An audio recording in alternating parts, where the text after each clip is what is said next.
In New York in the 1980s, a boy named Edgar left home at 8 a.m. to go to school, but he mysteriously disappeared. His parents only remember him wearing a t-shirt and holding a red jacket. On the way from home to school, he passed a lavish nightclub. Normally, Edgar's father, Vincent, would take him to school, but this morning Vincent had an argument with his wife, so he didn't notice Edgar looking sad. Unexpectedly, Edgar disappeared without a trace. The police questioned the landlord downstairs. He lived alone and had no wife or children. He sometimes helped the children who rented the house repair bicycles. He calmly answered many questions, but when the police left, he gave a meaningful glance. Ledraw assigned the investigation to his subordinates. Among them, the thing that worried him the most was the lavish nightclub that Edgar passed by. The owner, Gator, was a longtime rival of Chief Ledraw. He only did business that could not be exposed to the light. The police had benefited so much from Gator that they were all in on the deal at the club. They even helped him clean up the vandals from time to time. When Ledraw visited, he witnessed chaos and overheard them mention a name.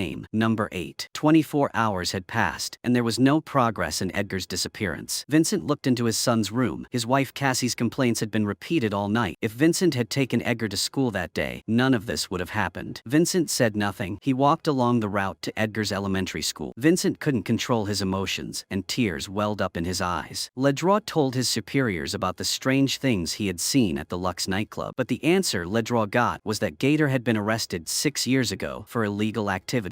Even after his release, he was still running the nightclub. The police had tacitly agreed to let him continue. At that moment, someone reported that a cleaning staff had found a clue. He was holding a shirt in his hand. It was the t-shirt Edgar was wearing when he went missing. There was fresh blood on it. Cassie just took a quick look and burst into tears. After a while, Vincent asked the question he wanted to ask the most, but also the question he feared the most. Is my son dead? The police were still checking the blood on the shirt, so there was no result for the time being. Cassie and Vincent grew more and more distant. Cassie's face was full of anger, as if Edgar's disappearance was all Vincent's fault. Vincent was not a good husband and not a good father. He was fascinated with puppets and created a puppet show that children love. But recently, the viewership has decreased, so the editor wants to replace Vincent's 10-year-long performance with a newer puppet. Before Edgar went missing, he came up with a new idea for a puppet named Eric, but Vincent didn't pay attention to Edgar's words. When Vincent returned home, he blamed Edgar for being too childish. The puppet Edgar created had horns and legs, which was completely out of line with today's aesthetics. Vincent's words made Edgar even more self-conscious. Cassie was unhappy with Vincent's domineering attitude, so she argued with him. Vincent finally found a chance to sneak out for a drink, leaving Cassie heartbroken and tearful. Cassie then went to comfort Edgar. After Edgar went missing, Vincent finally paid attention to his words. Vincent found the drawing of the new puppet in the room. It was a tall and powerful monster. Edgar named it Eric. Vincent took the drawing and went to work in the workshop. Vincent drew the design for Eric, but he couldn't get the shape he wanted. He drank one glass of wine after another and threw away the drawing paper. The bottle was empty and the inspiration was gone. Vincent threw away the green cloth that Edgar prepared for Eric and turned back to look at the family photo on the table. Vincent felt his heart ache. When Vincent woke up, it was morning. Vincent fell to the ground and didn't know anything. Then a large and hairy creature walked in and told Vincent to go with it to find Edgar. Vincent's eyes widened in surprise because it was Eric, a puppet that could talk and act. 48 hours had passed since Edgar went missing. The police and Vincent and his wife held a press conference. The reporters asked Vincent if he regretted letting Edgar go to school alone. Then they criticized the police. Since last year, the number of violent crimes and murders has increased by 4.7%. Are the police doing their job? No one really cares about Edgar's whereabouts. Vincent tries to call for witnesses to come forward. Kids outside start making trouble. The press conference ends in chaos. When everyone leaves, Vincent sees Eric sitting in the crowd, but apparently, no one else notices. Edgar's teacher is impressed. He likes to draw, but is not good at communicating. In one of Edgar's paintings, his parents are arguing fiercely, and he is running away from his house. But strangely, in that painting there is also a person taking Edgar away. Who is he? Ledraw receives a notification from his superiors. The night before, a police officer whom Ledraw had met at a nightclub had been hit by a car while drunk. The driver had fled, and the officer had died. Ledraw recalled that he had brought a wiretap to the nightclub. After listening to the recording over and over again, they confirmed that the officer had mentioned number 8. There was also a boy the same age as Edgar in the nightclub, but before Ledraw could finish, his superiors interrupted him. Edgar was still missing, so they needed to end the pain for his parents instead of continuing to argue about the past. Vincent returned to the production crew. The editor had arbitrarily added a new puppet character without discussing it with Vincent. This made him angry, and he started criticizing him. The rehearsal was eventually canceled. Vincent's colleagues were unhappy and scolded him for letting Edgar go to school alone. After the incident, Vincent did not rush to find his son, but instead caused trouble in the production crew. Vincent was angry, so he took it out on the props in the studio. Eric appeared before Vincent for the third time. Ledroit investigated the criminal records of the area near Vincent's apartment and found that many people with criminal records lived there. Among them, one man caught Ledroit's attention. He was the landlord of Vincent's family. The first time he questioned him, Ledroit felt that he was hiding something. When Ledroit searched the house carefully, he discovered a locked door. Behind it was a dark and narrow hallway. At the end of the hallway, on the basement wall, there were many chalk drawings that looked like they were drawn by children. There were also many children's toys and a half-drunk juice box in the room. When Cassie was handing out flyers looking for her son, she came across a child wearing a red coat. She immediately recognized it as Edgar's coat. She called out his name and chased after him, but it turned out that she had the wrong person. When Cassie returned, she saw the news on the TV reporting that the homeowner downstairs had been arrested. Meanwhile, Vincent was talking to the editor. He threw a hamburger to Eric behind him, which confused the editor. The investor had allocated the entire budget for the new puppet show this year, but Vincent wanted the editor to consider adding Eric to the show because it was Edgar's idea. If Edgar saw Eric on TV, he might come back home on his own. The editor loved Edgar, who was smart and sweet. He understood that Edgar's disappearance had devastated Vincent, so he decided to go see the investor to discuss it. Considering that Vincent has contributed a lot to the program over the past 10 years, the investors agreed to hold a meeting on Friday for Vincent to present his idea. At that moment, the police called the program. There was a new suspect in the case. The results of the t-shirt test were in. The blood on the shirt was type O. Cassie told the police that Edgar's blood was type A, so the blood on the shirt must have belonged to someone else. The police found Edgar's DNA in the landlord's basement. The landlord explained that Edgar liked the dark and liked to draw. Before the interrogation ended, the police asked one last question, and he learned that the landlord was type O. The reporters crowded around the apartment because everyone wanted to know the first information. The couple didn't pay attention. When they got home, they argued again. Vincent's parents were famous philanthropists. When they learned that Edgar was missing, they sent a check for $25,000 to post a search for their son. Vincent did not get along with his parents. This touched his pride. Vincent always believed that if he put Eric on TV, Edgar would definitely return. But Cassie asked Vincent why he did not tell the police that he had run after his son the morning Edgar left. Cassie suddenly noticed the wound on Vincent's head. She suddenly remembered something and questioned Vincent's group, but he did not answer any questions and took his backpack and left the house. Eric clung to Vincent like a ghost. Eric kept begging Vincent to put him on TV to find out the truth about Edgar's disappearance. Vincent felt annoyed and yelled at Eric on the subway. The surrounding passengers were startled. They thought he was a psychopath, so no one dared to approach him. The police realized that in Edgar's picture, the man running in front of the boy looked very much like the homeowner. But the landlord said that he had indeed committed a crime when he was young, but he was now 72 years old. Even if he wanted to commit a crime, his health would not allow it. On the contrary, if the police had focused on him, Edgar would never have been found. Vincent's parents lived in a wealthy neighborhood. They were not surprised to see Vincent visiting. Anne made Vincent a cup of tea. Eric reminded Vincent that he needed something stronger instead of tea, so Vincent picked up the bottle of brandy and drank it all. Then he started talking to himself. His mother did not seem surprised. She reminded him that he had been talking to the air since he was a child. Every time he did, she gave him medicine. Vincent could not argue, so he left the check and left. Vincent wanted to say hello to his father, but as soon as his father saw him, he immediately closed the door. The police came to the nightclub again. The owner, Gator, had committed a serious crime, and among his victims were children the same age as Edgar. But Gator had changed. He no longer harmed any innocent children. The nightclub was now a legal business. The child the police saw was the child of an employee who was waiting for his mother to get off work, so Ledroit had no choice but to return. When Ledroit arrived at the office, he received a call. It was a woman who had been missing since last year. Her son, Malone, was still missing, but everyone was focused on Edgar, and Malone's case was ignored. Vincent returned to the crew and threw all his colleagues' sketches into the trash. Eric stood beside him, constantly telling him not to blame others. He should realize that the solution lies in himself. Ledroit reviewed the cameras on the day of the incident and was shocked to find that Vincent had run after Edgar as soon as he left the apartment. So why would Vincent hide this important clue? What made him do it? Meanwhile, Cassie took out Edgar's birth certificate. It said he was blood type O. But why did Cassie lie to the police? Time passed, and Edgar was still not found. The police did not have enough evidence, so the homeowner was eventually acquitted. Vincent ignored all the gossip outside. He focused entirely on making the puppet. Finally, Eric's head was complete. Vincent's mother met with Cassie and convinced her to use $25,000 to reward Edgar's whereabouts. She also reminded Cassie that Vincent had a relapse. They needed to contact the family doctor to prescribe medication for him. Otherwise, the consequences would be unpredictable. Today is the day Vincent is scheduled to meet investors to present his idea, but the police suddenly come to the show and take him to the station for questioning. Cassie sees the police surrounding the apartment and thinks Edgar has been taken home. But when Cassie goes upstairs, she learns that Vincent is suspected of being involved in Edgar's disappearance. He has been arrested and the presentation has been cancelled. Eric's appearance on the show has also been postponed. At the police station, Cassie meets another mother. She points to a photo on the wall and says that it is her son, Malone. His favorite is the basketball jersey in this photo. A year has passed, but no one knows about him. Malone went missing wearing his favorite jersey. The mother's heart is somewhat comforted. On the other side, Vincent keeps shaking his leg in the interrogation room as if to hide his anxiety and worry. The neighborhood camera recorded Edgar leaving the apartment just a minute before Vincent chased after him. The night before the incident, Vincent and his wife had an argument in front of Edgar. The next morning, Edgar left the house in a clearly bad mood. Vincent followed Edgar not because he was worried, but because the camera recorded him shouting at Edgar. After that, Vincent disappeared from the camera's view. Immediately after, Eric stood behind him and urged Vincent to leave. Vincent shouted angrily into the air. The police looked around suspiciously, but he saw nothing. Who was Vincent talking to? Vincent calmed down for a while and then confessed to the police that Vincent had shouted Edgar's name that morning, but Edgar ignored him. Vincent had chased Edgar into a small alley and the two had a fierce argument. Vincent even grabbed Edgar's collar from behind. While tying him up, Vincent was injured on his forehead. Color on the shirt was probably from the wound. Then, Edgar suddenly took off his shirt and threw it at Vincent and left without looking back. Vincent thought Edgar had gone to school, so he didn't chase Edgar anymore. As for the shirt, Vincent threw it in the trash. Vincent and Cassie's editor was a close friend. After Vincent was detained, he personally took Cassie home. Cassie also asked the question she feared the most. Did Vincent kill Edgar? Thinking back, Cassie felt a little relieved because Vincent was not a good man. In fact, Cassie had secretly had an affair. If Edgar really died, he wouldn't have to put up with Vincent anymore. Cassie could also be with her lover. Malone's mother fell asleep in the waiting room. She finally met the investigator. A year passed, and no one mentioned Malone's disappearance anymore. Only his mother was always concerned. The police didn't investigate the neighborhood where Malone disappeared or the basketball court where he often played. They just said they did their best. But a person suddenly disappeared. If they tried their best, why did they not find any clues for a whole year? Early the next morning, the police reviewed the cameras near the alley. On the morning of April 28, 1985, the subway camera recorded Vincent crossing the street to go to work. He did not leave his workplace all day, so the suspicion of murder was cleared. The police released him unconditionally. The media began to criticize Vincent's ability to be a father again. The New York Post reporter called Vincent a failure in his role as a parent. At this time, Cassie received a strange call. The caller cursed that Edgar would definitely never return. Cassie went downstairs to find the landlord, exhausted. She wanted to see the drawings Edgar left here. The drawings were still very innocent, but full of imagination. Cassie gently stroked the paintings on the wall. Tears welled up in her eyes. LeDroy looked at the wall full of clues and discovered that the place where Edgar was thought to have gone missing was also a basketball court that had been forgotten by everyone. Coincidentally, this was also the place where Marlon, the missing boy, often visited. Marlon was a mischievous boy. He had been arrested several times for various crimes, but because of this, police had ignored his disappearance. LeDroy ignored the objections of his superiors and decided to reopen the case. What LeDroy cared about most was who number 8 really was. LeDroy went to ask his colleagues, but they said that the only person who knew number 8 was dead. The enemy was too strong, so he shouldn't even think about investigating further. The editor-in-chief had helped Vincent win his last chance. He even invited the head of marketing and the director of children's animation to attend. Eric encouraged Vincent. Eric watched him walk before the jury. Edgar once told Vincent that the idea of Eric came to him on a whim. He imagined a monster under the forest, but it was not scary and it did not harm anyone. On the contrary, it was a monster that could accompany the children. Vincent's colleagues around him understood that he had put in a lot of effort. They held puppets in their hands and acted with Eric. The judges were also very pleased with this innovation and approved Vincent's project. They were so happy that everyone went to a lavish nightclub to celebrate. After Edgar disappeared, Vincent still dared to live lavishly. A judge secretly met with the editor-in-chief, thinking that Vincent was a burden. The new puppet project could be kept, but Vincent could not. The show had been on air for 10 years. Vincent and the editor-in-chief were once voted the most popular duo. Vincent created many puppet characters, and the editor took over the investment. He also invited investors and owned 60% of the show. Everyone loved Eric, but they couldn't accept a father who couldn't take care of his children. The only thing the editor could do was negotiate for Vincent to receive more compensation, but this touched Vincent's pride. The two argued fiercely. They said all the most unpleasant things. Vincent angrily rushed to question the judge. His crazy appearance made the judge believe that firing him was the right decision. Ironically, Vincent's father happened to be nearby. As soon as Vincent saw his father, he immediately calmed down like a puppet being controlled and obediently left the hotel. The relationship between the two was still very distant. The father had long been fed up with Vincent's harsh words and the difficult childhood story he had been told. Vincent never asked himself why things had turned out like this. Vincent acted as if everything in the world, including Edgar's disappearance, was someone else's fault. Vincent was silent. After a long while, Vincent softly called out, "Dad," but his father only responded with a cold face. Cassie visited Marlon's mother. Marlon's photo was still placed in the house. His childhood toys were still intact. The two mothers who lost their children had the same feelings and pain. Cassie opened up and said that Edgar left probably because she and Vincent could not provide him with a home. But Marlon's mother asked Cassie if Edgar had been well fed and clothed since he was a child. Did he have to struggle to make a living? And did she have to worry about his safety day and night? Marlon had never had such peace. No one cared about his disappearance. In addition to sadness, Marlon's mother also carried anger. Anger burned in her heart that could not be quenched. Cassie also understood the anger. That was probably because whenever Vincent came home, the first thing he did was rummage through everything to find alcohol. He did not care about his wife, did not care about his son. No one knew when they had let go of each other. But until now, Vincent only knew how to blame others. He believed that his wife was having an affair. That's why she made up these reasons. But he did not think that when he was having fun at a luxury nightclub with only his lover by his side, she would hand out flyers on the street. Cassie talked a lot, but Vincent did not listen to a word. Instead, he took out the bottle of alcohol hidden in the toilet tank and drank it all. But Cassie's next words made Vincent feel like he was struck by lightning. She said she was pregnant and it was her lover's child. Vincent did not know how to react. He ran to the alley where Edgar disappeared and got drunk again. At the same time, in the subway tunnel, no one noticed a small figure lying there. That person was wearing jeans and shoes exactly like Edgar's when he disappeared. Suddenly, a rope was let down. Vincent went to find the landlord. The landlord told Vincent that he had also been in the darkness, but at least he was still alive. As long as he tried, the darkness could not swallow anyone. Vincent also went to see the paintings in the basement. He touched Edgar's immature drawings. He suddenly realized that this was a map. Perhaps this was an important clue to finding his son. Meanwhile, when Ledroit reviewed the camera, he discovered that the janitor who had picked up T-shirt had stuffed a bag of something into the trash. Ledroit immediately went to the cleaning company to investigate, but the employee was stuttering and couldn't say anything clearly. The boss suddenly interrupted when Ledroit was about to ask a key point. He told the employee to continue working. Ledroit couldn't get a search warrant, so he couldn't stay long. Of course, Ledroit didn't know that cleaning company was secretly carrying out illegal activities. Behind the company was a big shot that no one dared to touch. To avoid trouble, the cleaning company boss pretended to organize a meeting and invited the employee to drink at a bar. When the employee was drunk and didn't know anything, the boss called someone to beat him up and then threw him onto a garbage truck to another city. Ledroit recalled a colleague he had lost in a previous car accident. That colleague often worked with a partner, and his assistant was a close friend of Dana, the partner's wife. Thanks to the assistant's connection, Dana agreed to meet with the police. At the same time, the assistant revealed another shocking piece of information. The current owner of the luxury nightclub, Gator, had been arrested for illegal activities, and a man who had done business with him was Vincent's best friend, who was now the editor of the show. The editor had known Vincent's family for a long time and had witnessed Edgar's birth and growth, but the editor insisted that although he had been arrested for shady activities, he would never harm anyone close to him. Ledroit showed him a photo of Marlon. The editor hesitated for a while, but he finally gave him a clue. He told Ledroit to find someone named Ricardo. The police had previously visited Dana, but she said she had never heard her partner mention number 8. But after her colleague died in a car accident, her partner was clearly relieved. Dana also noticed that her partner's new car was dented and the paint was scratched. After saying goodbye to Dana, Ledroit saw Vincent searching for something. Vincent excitedly showed Ledroit Edgar's drawing. Vincent insisted that it was a map and that he was about to find Edgar. Seeing that Ledroit did not believe him, Vincent did not get angry. He just held up the drawing and began his journey to find Edgar. Vincent followed the map, and indeed the signs on it matched Edgar's drawing. Vincent saw a strange man in black in the underground tunnel. Vincent was about to follow when Eric appeared, interrupting his train of thought. When Vincent looked back, the man in black had disappeared. Vincent followed Edgar's drawing for several days. Even Eric began to get annoyed. Eric said that even puppets get tired. That day, Cassie suddenly received a phone call. The person on the other end of the line confirmed that Edgar was in his possession. He even described Edgar's characteristics accurately. He asked Cassie to prepare $25,000 and meet him at the phone booth on the corner tonight. Cassie tried to call Vincent but couldn't get through. She went to his program office and found out that he had been fired. Even the idea of Edgar was taken away by the program. They made a puppet Eric and held a launch event right in the city center. The deputy mayor was also invited. The new puppet was loved by all the children, although its image was far from the Eric in Edgar's imagination. Vincent accidentally wandered into the launch event and only felt his eyes sting. This was clearly Vincent's grand plan to find Edgar, but this group of people ruined it. Ledroit went to the basketball court and met Ricardo, whom the editor mentioned. He was wearing Marlon's favorite red basketball jersey. Ricardo explained that they had been playing basketball all day on the day Marlon went missing. At night, Marlon said he wanted to meet someone and swapped shirts with Ricardo. Ricardo's shirt had the number 8 on it. Ricardo also revealed that they both worked at a fancy nightclub. If Marlon had gone to the nightclub that night, the surveillance camera would definitely have recorded it. But since the cameras were often erased, Gator could only try to help with the search. Marlon's disappearance was temporarily at a standstill. At this time, the assistant had obtained a camera near Edgar's school. The camera recorded Edgar following a man in torn clothes on the day he went missing. The police quickly realized that this man looked very similar to the man in Edgar's painting. Finding him might reveal the truth. Ledroit told his superiors his guess. The night his security guard colleague was killed, his partner came home very late. There was also a dent in his car. When Marlon went missing, he had switched basketball jerseys with Ricardo and was wearing the number 8. Perhaps his partner was the number 8 his partner mentioned. The partner and his colleague had received a lot of bribes from the nightclub. The police suspected that they were manipulating the nightclub, but for some reason, the partner was forced to kill his partner to cover up the clues. But the superiors rejected Ledroit's theory and told him to focus on finding Edgar. Ledroit didn't need to worry about Marlon's disappearance. After Ledroit left, his superiors went to his partner and angrily told him to control his wife's mouth. Cassie and Vincent had never mentioned any money, so Cassie had to ask Vincent's mother to borrow money. But only Vincent's father knew where the key to the safe was. Vincent's mother told Cassie to stay home and rest. They would wait for him to come back. But Vincent's father called the police and told them that Edgar had been kidnapped for ransom. He thought it was too dangerous for Cassie to go out alone with the money, so he needed a police escort. Cassie remembered very clearly that the man who called her had a strong French accent. He sounded like a man in his 20s or 30s. The police drew a portrait based on the characteristics of the person who spoke to Edgar on the camera. Cassie had never met this person, but her lover did. He worked for a charity that distributed food to homeless people on the street. The person in the drawing was named Yusuf, and he lived in the subway tunnels. He often drew on walls and occasionally stole things, but he did not have a serious criminal record. The police planned to wait until Cassie met him before arresting him, but Ledroit's superiors published a wanted notice for Yusuf in the media too early. Yusuf was certainly not stupid and showed up at the meeting place. This capture was considered ruined. Gator remembered Ledroit's advice. He searched through all the surveillance tapes and found that only the tape from the day Marlon disappeared was missing. The rest were intact. The nightclub surveillance manager, TJ, often did shady things behind Gator's back, but since TJ had never caused a big problem, Gator always turned a blind eye. Was Marlon's disappearance related to him? At 9 p.m., Cassie arrived at the phone booth on time, but she didn't see Yusuf. He had seen his wanted poster on TV, so he didn't come. Then he thought of his best friend Lee. A week ago, Yusuf found Edgar in the tunnel, so he brought Edgar back to the base of the Wanderers. This place was not like the surface. It was always full of light, but was surrounded by stinking garbage. The food was spoiled, and the smell of alcohol was everywhere. Yusuf felt sorry for Edgar, who had to live on the street since he was young, so he often went out to find fresh food for Edgar. Leah was also a member of the group of vagrants. From the first time he saw Edgar, Leah had an idea in mind. The rich people on the surface always had unspeakable hobbies. TJ at the nightclub specialized in meeting those needs. Leah wanted to hand Edgar over to TJ in exchange for money, but Yusuf always protected Edgar. Until today, the police announced a reward for Yusuf's arrest. At that time, the deputy mayor wanted to win the election, so he took the opportunity to find Yusuf to launch a campaign to clean up the streets. They were forced to expel the people living in the basement. Yusuf had no choice but to hand Edgar over to Leah. Before Yusuf left, he did not forget to remind Edgar to be brave. Meanwhile, Vincent followed the map to search and found paintings identical to those in Edgar's drawings. The place with the most of these paintings was in the subway. The cellar was filled with a foul stench and was filled with homeless people. It was impossible to tell whether they were alive alive or dead. At the end of the cellar was the base of the vagrants. A group of people abandoned by the world gathered. Vincent collapsed exhausted onto the old sofa. Vincent remembered the day Edgar was born. How small Edgar was then. Vincent held Edgar as if he were holding the whole world. But 10 years had passed. Family, work, and many other things had made him forget his child's feelings. He always thought that as a father, just making sure his child survived was enough. But in a family completely lacking in love, it was no wonder Edgar ran away. Vincent turned around as he spoke and saw a familiar red coat. The cleanup operation had driven away most of the vagrants. Everyone ran away, but Vincent went in the opposite direction. He collapsed from exhaustion. The last thing Vincent saw was Edgar's back. Lee led Edgar up the stairs in the basement. When Edgar went up the stairs, he slipped and fell, dragging Leah down with him. Cassie didn't wait for Yusuf to show up that night, but Vincent woke up and found many of Edgar's drawings in Yusuf's demolished house. Vincent was too late. During the cleanup operation, the train and tunnel were heavily flooded. Hundreds of homeless people poured into the streets to protest, but the police still couldn't find any trace of Yusuf. Gator got the surveillance tape from TJ on the day Marlon went missing. That day, he was wearing the number 8 shirt and was introduced to a man by TJ. But because he refused to pay protection money to the police, he was beaten to death. When the man returned, the police saw clearly. It was the powerful deputy mayor. All the evidence had come together in a logical chain. Ledroit's judgment was completely correct. Ledroit's superior deliberately kept Marlon's case a secret, maybe because he was also a henchman in the ring. Ledroit released the surveillance tape to all of his colleagues, despite being warned. Ledroit demanded the immediate arrest of his colleagues in the investigation team. Even though Ledroit had to risk his career, he still did not back down. When Yusuf returned home to pack his things, he accidentally met Vincent. Only then did Vincent know that he had followed Yusuf on the day Edgar went missing, but the tunnel was too dangerous. Edgar unfortunately fell down and was found by Yusuf. Yusuf took Edgar home for treatment. Eric appeared again and criticized Vincent for being a failure as a father. Edgar hated Vincent, so he refused to go home. The scariest monster was not under the bed, but a father who never cared about his child. Vincent and Eric rushed into a fight, one punch and then another, until Eric disappeared before Vincent's eyes. The police arrested the deputy mayor and all the suspects related to Marlon's case. In the storage room of the sanitation workers' truck, they found the basketball jersey number 8 that Marlon wore before he disappeared. The walls were covered with reports of missing children. The entire sanitation company and the task force were all under the deputy mayor's command. They protected each other and shared the profits. Marlon's body was handled by the sanitation company. They did all the dirty work for the deputy mayor. The basketball jersey was probably kept because the last remnants of conscience were struggling. The police found a woman's body by the river. Edgar's red jacket was on it. The assistant received a call saying that someone had seen Edgar in the park. The homeless also gathered in the park. They condemned the homeless cleanup plan for destroying their homes. They chanted slogans that everyone is equal and everyone needs a home. At the same time, Vincent crossed the subway tunnel. The end of the stairs led to the studio. Vincent found Eric's costume backstage and put it on. Vincent walked heavily towards the park. Then Vincent stood on the platform and shouted Edgar's name. Vincent said that he was very sorry. As the homeless people said, everyone needs a home to feel safe. Vincent choked up for a moment and then took off Eric's puppet head. Vincent said a classic line from Tolstoy. Everyone thinks about changing others, but no one thinks about changing themselves. But now it's different because of Edgar, so Vincent will change. Immediately after that, Vincent didn't have time to take off the heavy pup costume and rushed home. As Vincent predicted, Edgar heard his sincere confession on TV. Edgar was waiting for Vincent in front of his house. Everything returned to peace. The family of 3 became closer thanks to this incident. But Marlon's body was thrown into the garbage dump. Searching for him was like looking for a needle in a haystack. Marlon's mother held a press conference and expressed her desire to pass on love and hope. Everyone deserves to live in a safe city and be treated better. Not tomorrow, but now. From then on, the figure of Eric in Vincent's mind never appeared again. Perhaps Eric's existence was only meant as a connecting thread between Vincent and Edgar, as well as a manifestation of his self-salvation mentality. Vincent found Edgar and saved his family and learned an important lesson. Never rush to blame others, but solve the problem that comes from within yourself. The movie ends here. Thank you for watching. Goodbye, and see you again.